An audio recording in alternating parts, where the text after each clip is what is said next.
Moving on, the latest attack on an Indian citizen in Australia has come from an Australian football player.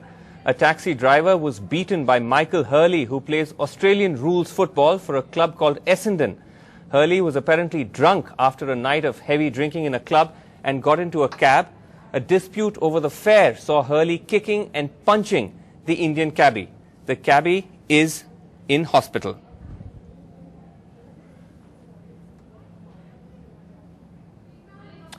And somewhat disappointingly, there's been a statement by John Brumby, who's the Premier of the Victoria province, and he says that Michael Hurley, who attacked the Indian, is a good kid. He says he's deeply remorseful. It's not typical of his behavior, but he'd had too much to drink.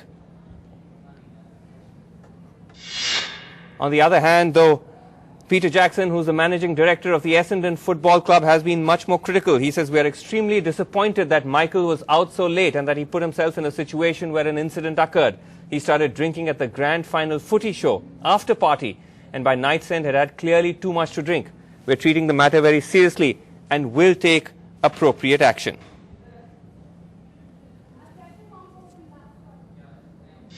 Australian footballer Michael Hurley was charged this morning with the assault of an Indian cab driver in Melbourne this morning.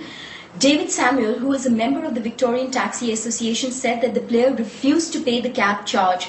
The victim, who's a Sikh gentleman, said that his turban was pulled off during the attack. He's still in the hospital, has suffered minor injuries, but is deeply shaken by this incident. The football club, of which Hurley is a member, made a statement to the media here this morning saying that they were quite disappointed that Hurley had had too much to drink last night and was out that late for such an incident to happen.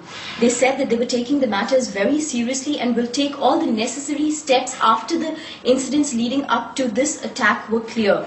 Meanwhile, Hurley was arrested but was let off later with further investigations still pending. This is Deepthi Sachdeva in Sydney for NDTV. Tuba.com